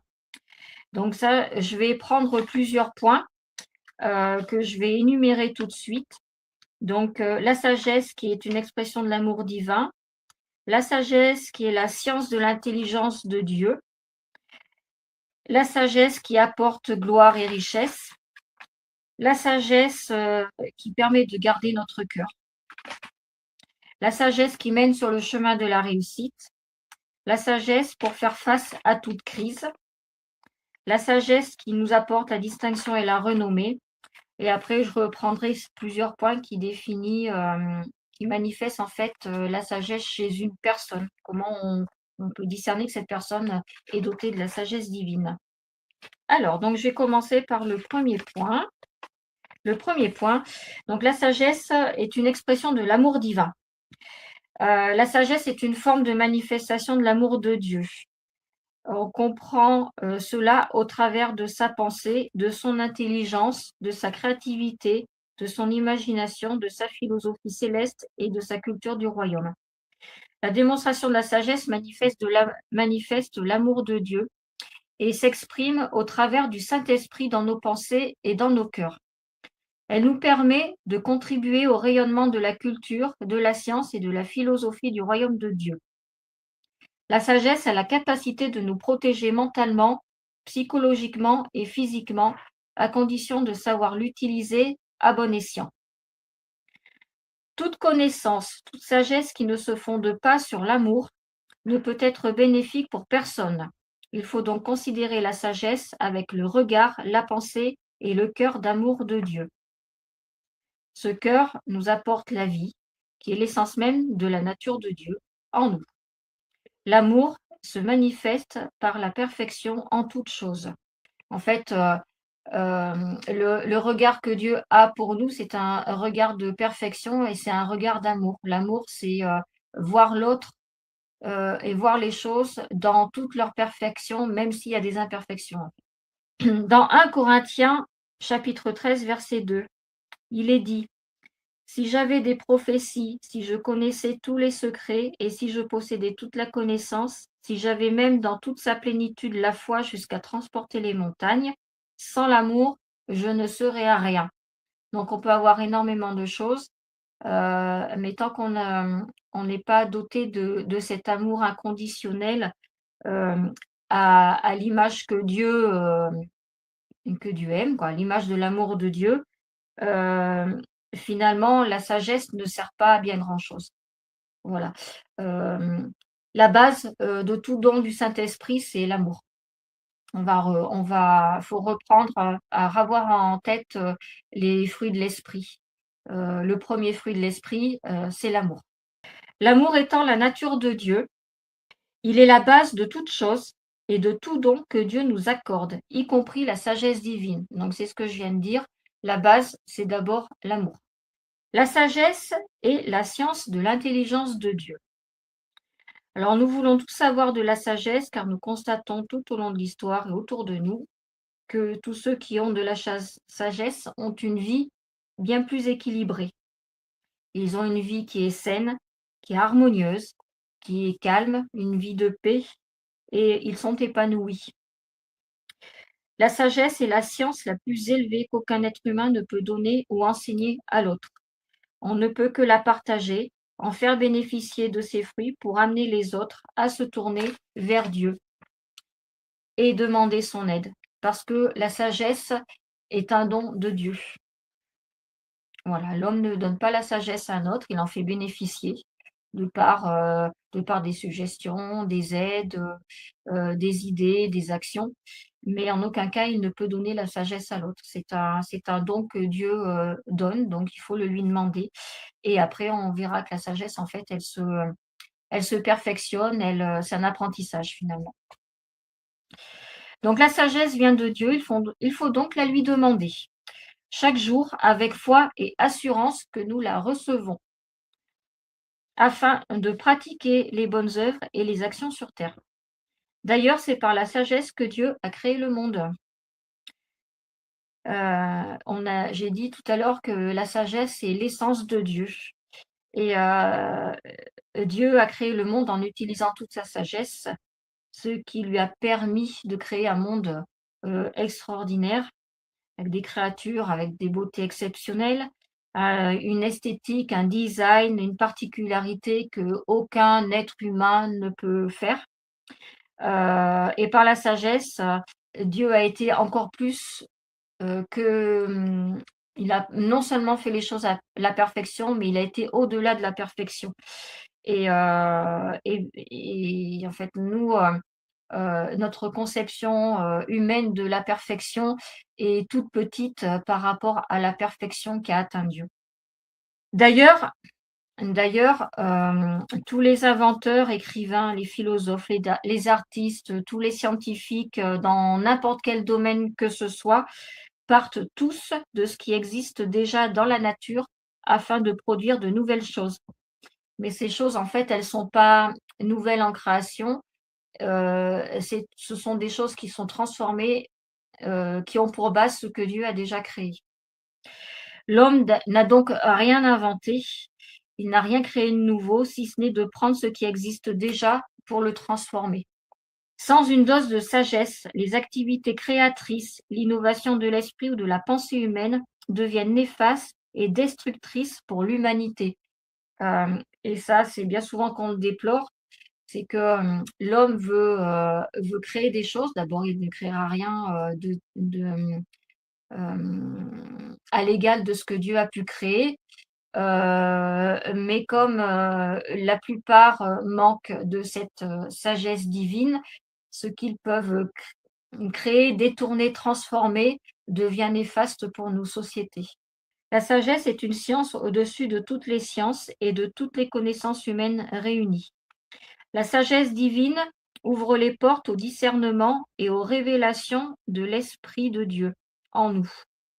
Par le discernement, nous commençons par voir et entendre au-delà de la vue physique et des apparences. La sagesse ouvre notre esprit et nos pensées à recevoir la transmission de Dieu face à des situations difficiles où seul le Saint-Esprit peut nous venir en aide. Dans Daniel, chapitre 1, verset 17, il est dit que Dieu accorde la science, l'intelligence et la sagesse à Daniel. Celui-ci l'utilise pour expliquer les visions et les songes du roi. Voilà. Et c'est un passage de la Bible où, en fait, il y a quatre jeunes gens, donc c'est dans le livre de Daniel, il y a 4 jeunes gens auxquels Dieu accorde la sagesse.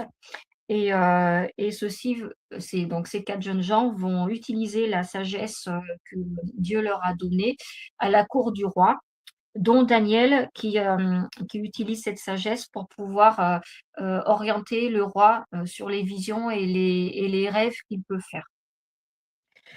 La sagesse apporte aussi à ceux qui la possèdent une marque de distinction.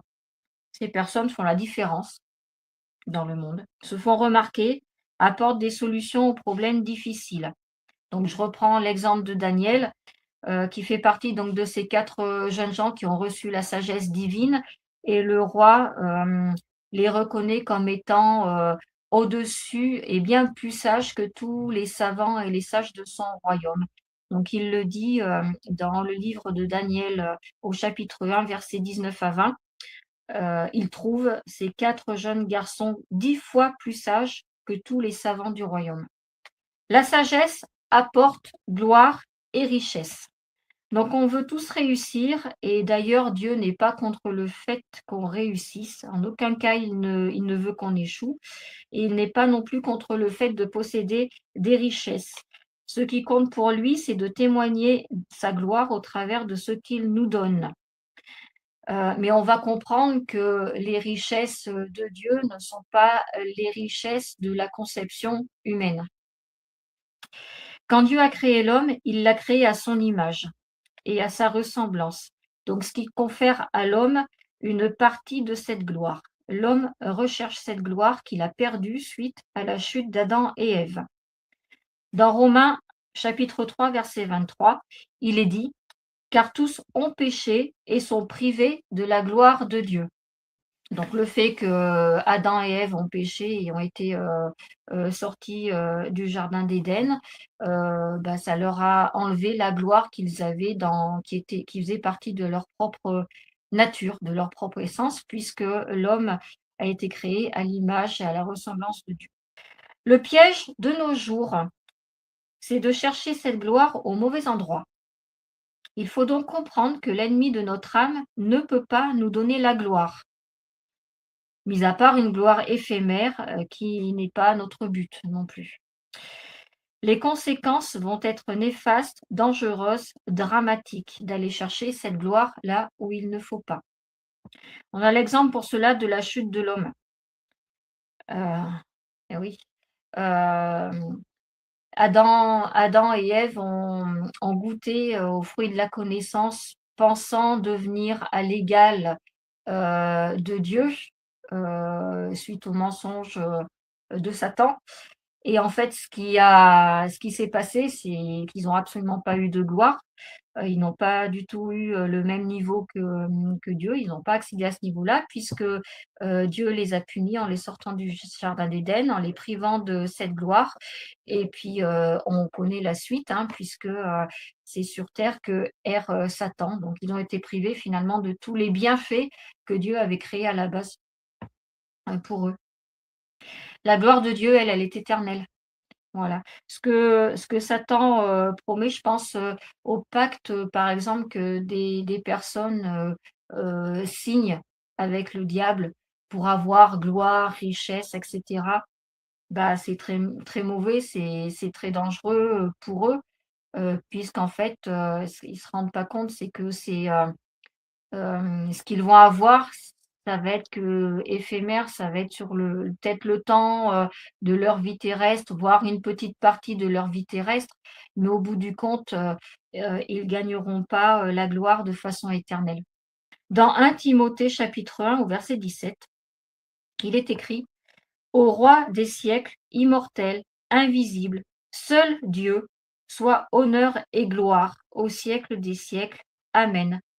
Voilà, donc là, ça nous reporte au fait que la gloire de Dieu est une gloire éternelle. Donc, aller chercher la gloire, manifester la gloire de Dieu, aller chercher la gloire en ce que Dieu nous apporte, c'est aller chercher une gloire éternelle. La gloire que l'on a à rechercher vient donc de Dieu. Pour l'obtenir, nous avons impérativement besoin de la sagesse divine après avoir accepté l'œuvre du rachat de nos péchés par le sang de Jésus-Christ à la croix.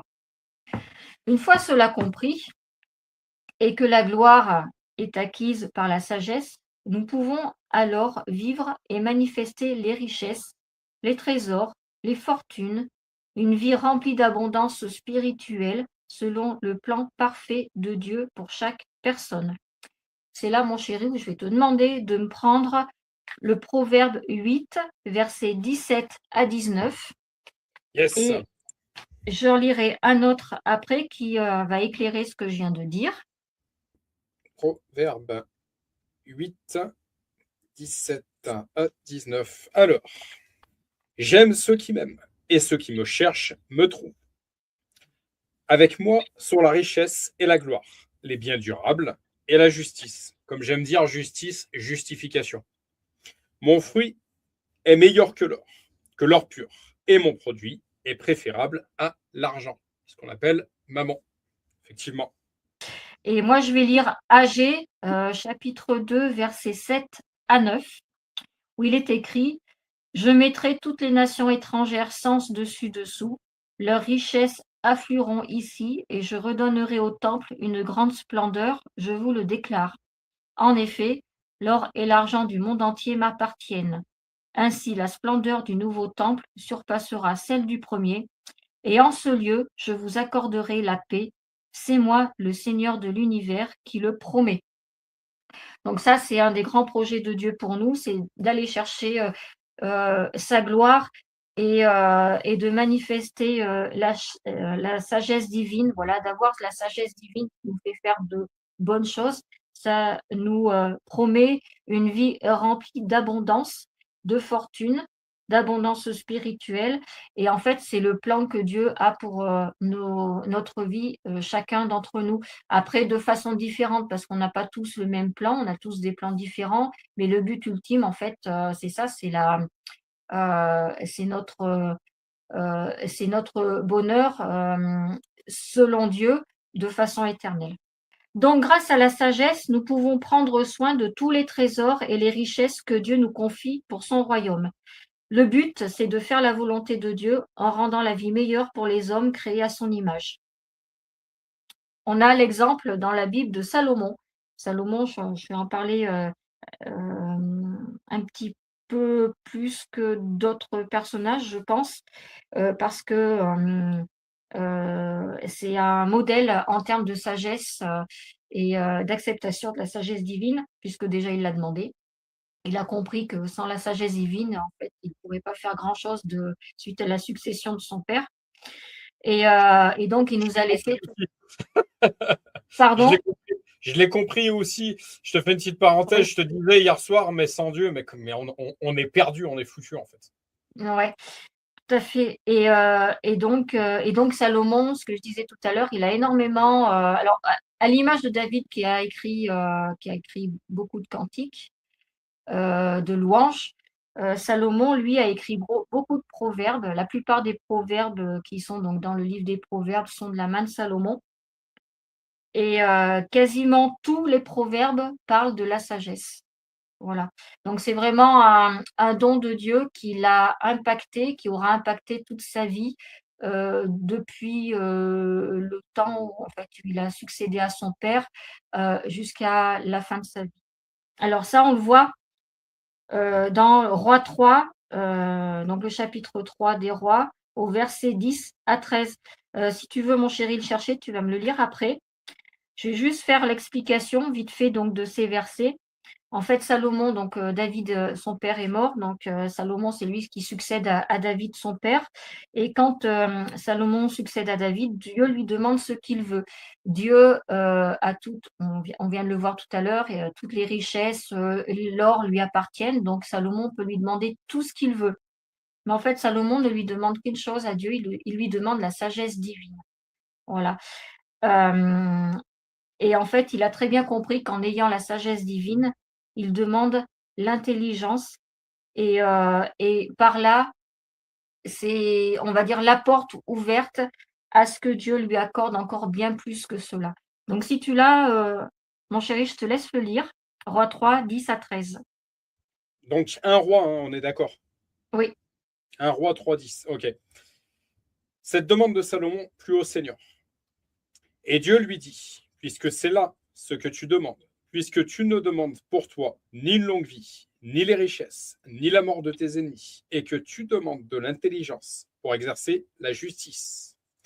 Voici, j'agirai selon ta parole. Je te donnerai un cœur sage et intelligent, de telle sorte qu'il n'y aura eu personne avant toi et qu'on ne verra jamais personne de semblable à toi.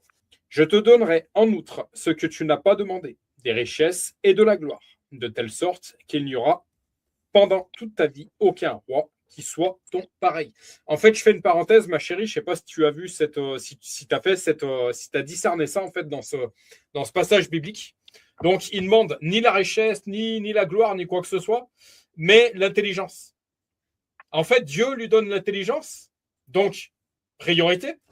Mais ensuite, puisque tu ne l'as même pas demandé, je vais même te demander la gloire. Je vais même te donner la gloire et la richesse, en fait. Est-ce que tu l'as discerné, ça? Oui. Ok. C'est ce que j'explique justement dans ce que je suis en train de dire, c'est que le fait d'avoir la sagesse, l'intelligence apporte la gloire et la richesse. Voilà. On n'oublie pas que la sagesse est l'essence de Dieu. Je te fais une petite parenthèse. En fait, là, vraiment, ce que je veux appuyer, c'est que oui, je suis d'accord avec toi, avec l'intelligence de Dieu, avec les commandements, la loi de Dieu, on a la bénédiction, en fait. On a ce fascicule de vie, comme tu dis souvent. On peut réussir avec Dieu. J'ai un plan parfait pour votre vie. Mais vraiment, ce que je veux appuyer, c'est que là où on voit la bonté de Dieu, en fait, et ça fait complètement écho avec le verset, je sais ce dont vous avez besoin avant même que vous me le demandiez, en fait. Voilà. C'est vraiment ce que je voulais appuyer là-dedans. C'est là qu'on voit que Dieu est vraiment bon parce que oui, je vais te donner l'intelligence, mais puisque tu n'as pas demandé, mais que tu as besoin de gloire et de richesse, peut-être pour faire ma mission, ben, je vais te la donner en fait, en prime. Parce que ça fait également écho avec le fait que Dieu sonde les cœurs et Dieu connaît toute disposition des cœurs en fait. Si tu m'avais demandé le fric avant de me demander l'intelligence, tu l'aurais pas eu. Mais puisque tu m'as donné l'intelligence avant de me demander le fric, alors je vais te donner le blé. Mais tout à fait. C'est bien pour ça que la sagesse, en fait, de la sagesse découle après la gloire et la richesse, puisque c'est un don, en fait, qui permet, qui est offert par Dieu, mais qui permet de développer et d'acquérir d'autres choses. C'est le début, en fait, de l'épanouissement de la vie, et de la vie que Dieu veut pour nous. Et avoir la sagesse, et Dieu comprend très bien quand un homme demande la sagesse avant tout, au lieu de demander la fortune, tout ça, c'est parce qu'en fait, je pense que Dieu qui sonde les cœurs sait que cette personne-là va utiliser la sagesse divine à bon escient, justement. Donc voilà, et tous les fruits découleront de ça. Une dernière courte parenthèse, c'est qu'en fait, Dieu voit l'humilité. Dieu voit que Salomon était dans l'humilité, dans la sagesse, justement, et pas dans le profit, en fait, contrairement à ce monde d'aujourd'hui. Et oui. Ce qui emmène d'ailleurs au 4e point, où je disais qu'on peut garder notre cœur par la sagesse. Donc le siège de l'âme, qui est le cœur, est le centre du commandement d'une vie, le centre de commandement d'une vie paisible. Le cœur est rempli de foi et de confiance dans les promesses de Dieu pour notre vie. Si nous ne gardons pas notre cœur, alors nous nous exposons à toutes sortes de mauvaises choses. La pollution, les paroles négatives, les propos dégradants, les mensonges. Garder notre cœur sans en prendre soin, ne laisser à personne l'occasion de décider de l'état de notre âme et du fonctionnement de notre être. Amen. Complètement d'accord. Dans Proverbe 19, verset 11, il est écrit « L'homme qui a la sagesse est lent à la colère, il met sa gloire à oublier les offenses. » La sagesse, avec la connaissance de la volonté de Dieu, nous délivre du conditionnement et de la désolation dans lesquels notre environnement nous plonge, du conditionnement ou de la perception fausse que le monde nous donne. La sagesse aide à choisir, à entretenir les bonnes pensées. Elle sert à nous garder et préserver des pensées négatives, néfastes, mauvaises, meurtrières, etc., qui sont à l'origine des maux et des malheurs de ce monde. N'oublions pas que c'est dans le cœur et dans les pensées que tout prend naissance avant de devenir concret dans le monde physique. Donc veiller sur son cœur, c'est aussi se prémunir de la méchanceté, de la calomnie, de l'envie, de la jalousie, des sources de frustration, de la colère et du meurtre.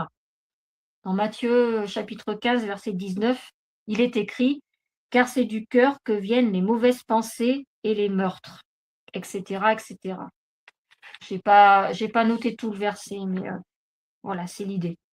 Quand on découvre le secret de la sagesse divine, toutes ces pollutions ne viennent plus gouverner notre cœur. Donc, quand notre cœur n'est plus gouverné par toutes ces pollutions et entièrement pris de sagesse, on peut contrôler nos attitudes et notre bouche. On préserve nos pensées. On prend soin de notre cœur. On vit en bonne santé. On manifeste les bonnes œuvres. On déborde de joie, de paix, d'amour, de compassion, de bienveillance, de droiture. On est heureux en tout temps et en toutes circonstances, et on réussit dans nos entreprises. La sagesse mène donc sur le chemin de la réussite. Dieu, on le voit dans la création, il réussit tout ce qu'il entreprend. Et comme il nous a créés à son image, nous sommes la créature la plus belle, la plus merveilleuse, la plus formidable. Il est dit dans Genèse que Dieu vit que cela était très bon. Il a appuyé sur le très bon. Dans Genèse, c'est écrit. Tout ce qu'il a créé, en fait, c'était bon. Mais quand il a créé l'homme, il l'a déterminé comme étant très bon. Voilà. Donc, nous pouvons donc penser que son intelligence et sa sagesse, qui sont en nous, vont permettre de nous emmener sur le chemin de la réussite. On n'oublie pas que Dieu nous a créés à son image, à sa ressemblance. Il nous a donné donc, quand il nous a créés, une part de sa sagesse et de son intelligence. Mais qu'est-ce que la réussite aux yeux de Dieu? Ce n'est pas la même réussite que l'on peut concevoir humainement parlant. Voilà. La réussite aux yeux de Dieu, c'est en fait aller sur le chemin et poursuivre le but qu'il a prévu pour nous. Et cette réussite nécessite d'utiliser son intelligence et sa sagesse divine qu'il nous donne quand on la demande et quand on est prêt à la recevoir et à l'accueillir pour l'utiliser à bon escient. Je le répète. Cette réussite, donc la réussite que Dieu veut pour nous, a avant tout pour but de donner gloire à Dieu. Et la parole de Dieu, d'ailleurs, regorge de multiples indications et instructions pour vivre une vie de réussite dans nos projets. Par exemple, dans Josué 1, verset 8, il est dit « Que ce livre de la loi ne s'éloigne point de ta bouche, c'est alors que tu réussiras. » Je ne dis pas le verset tout entier, mais voilà l'idée. Tu restes ancré dans les préceptes, les indications, les instructions de Dieu pour avoir une vie de réussite, et c'est alors que tu réussiras. La sagesse nous aide à garder les recommandations de Dieu afin de les appliquer pour baliser la route de notre réussite. C'est la grâce divine d'en haut qui donne cette sagesse, qui est une dimension d'intelligence, de révélation et d'inspiration divine. Elle nous permet de recevoir les solutions, les orientations dans les situations délicates. La sagesse fait partie intégrante du processus de croissance et de réussite. La sagesse nous invite à rester connectés à Christ, qui est le cep, afin de porter et de produire des fruits dignes de la volonté de Dieu. Donc, je résume pour l'instant, la sagesse s'appuie sur l'amour, voilà, et de la sagesse découle la réussite. On le voit très bien dans l'exemple de Salomon. Donc, Salomon a demandé uniquement la sagesse, alors qu'il aurait pu avoir plein de choses. De là découle toute une vie de réussite.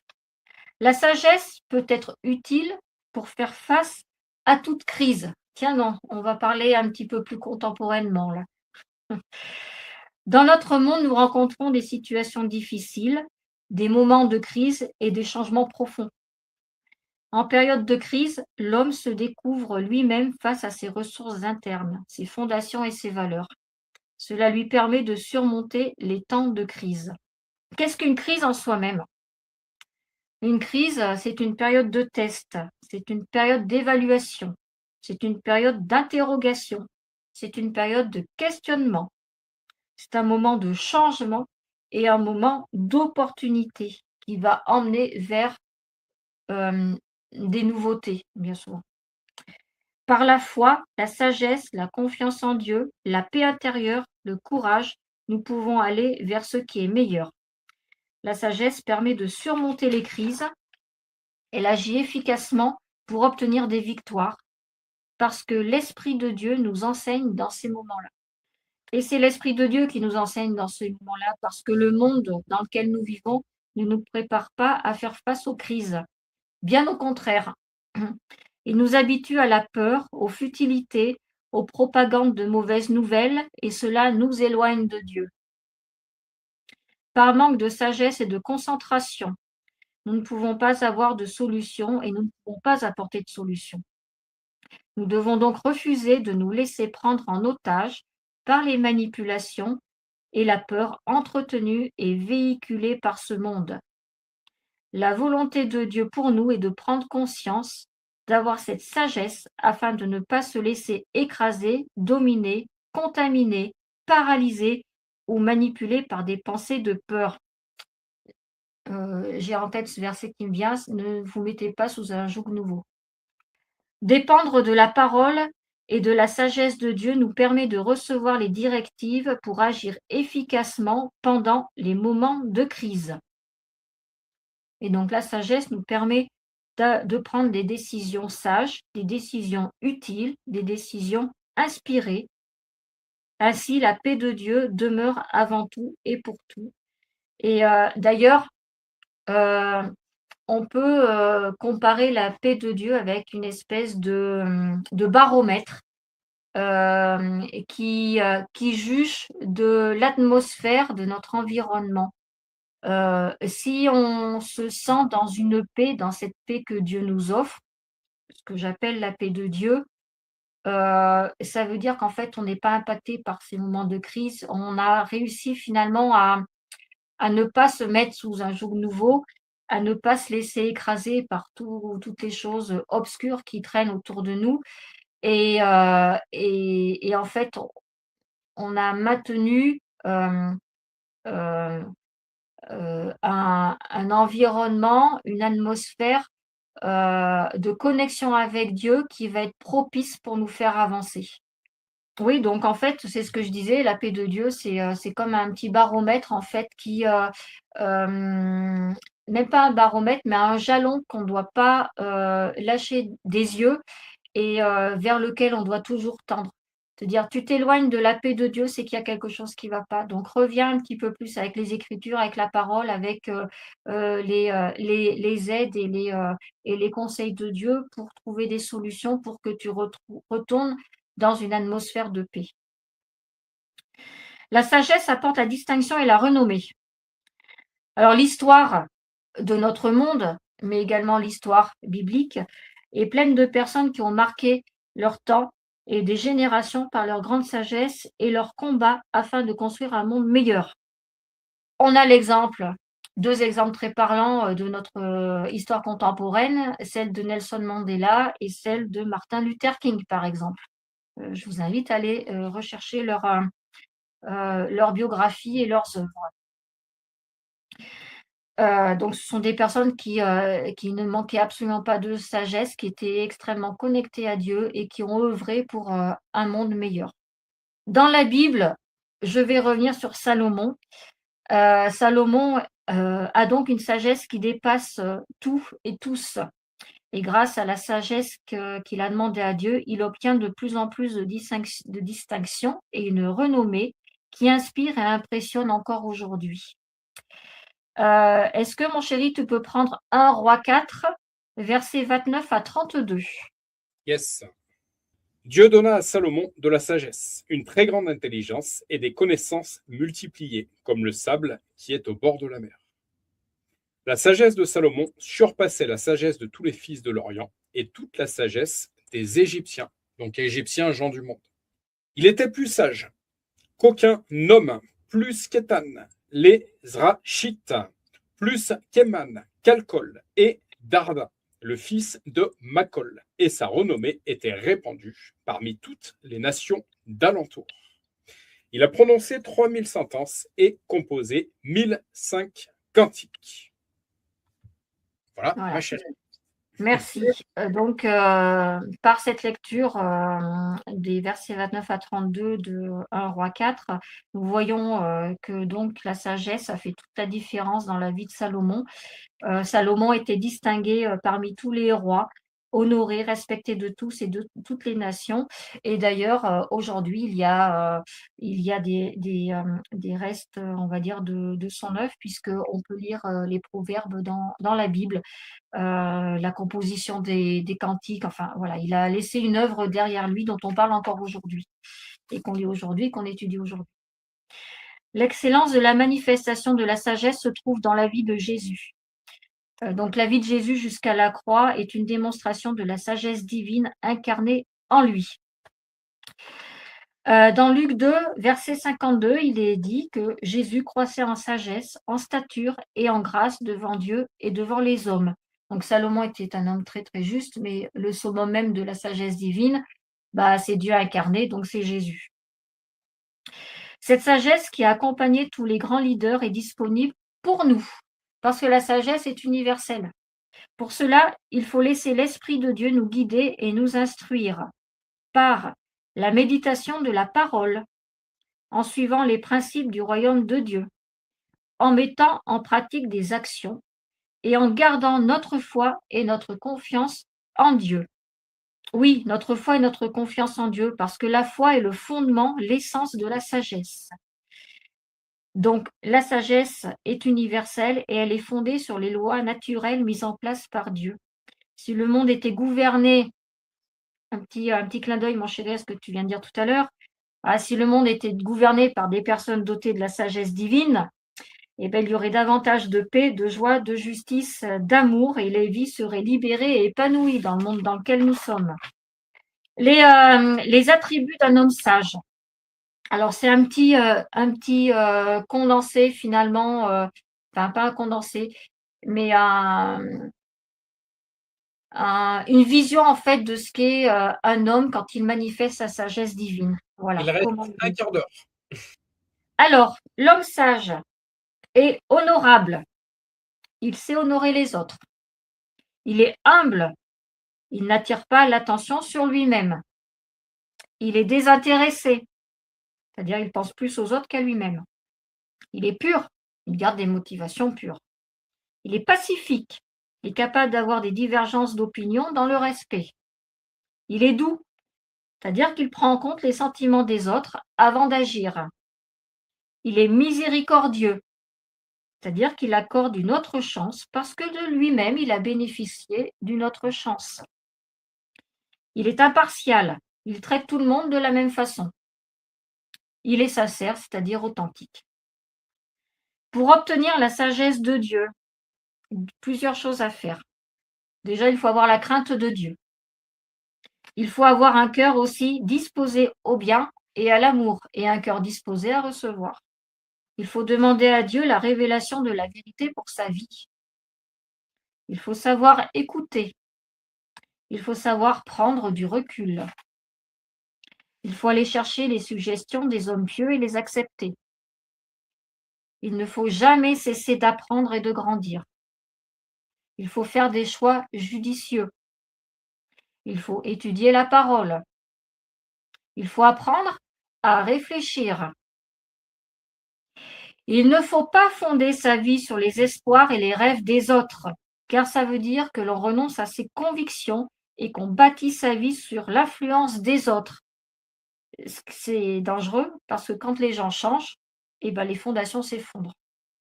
On ne place pas non plus sa confiance dans les choses éphémères et fugaces, parce que quand l'éphémère passe, la vie s'effondre et c'est la déception. On ne cherche pas la sécurité et la force dans les voies du monde, car les modes et les sociétés changent, ce qui crée des vies instables. Il faut rester enraciné en Jésus-Christ, qui est la fondation de la vie, qui est solide, qui est une garantie qu'on marche dans la liberté, dans la victoire et dans l'espérance. Je voulais finir donc ce petit apport, puisqu'il me reste encore un petit peu de temps, avec une lecture de quelques versets bibliques concernant la sagesse. Alors, je ne vais pas en lire énormément parce que ce que je disais tout à l'heure, déjà, presque tous les proverbes regorgent de clins d'œil à la sagesse divine. Donc, voilà, après, à chacun d'aller ouvrir la Bible et puis d'aller regarder ce que dit la Bible par rapport à ce sujet. Proverbe 1, verset 7. La crainte de l'Éternel est le commencement de la science. Les insensés méprisent la sagesse et l'instruction.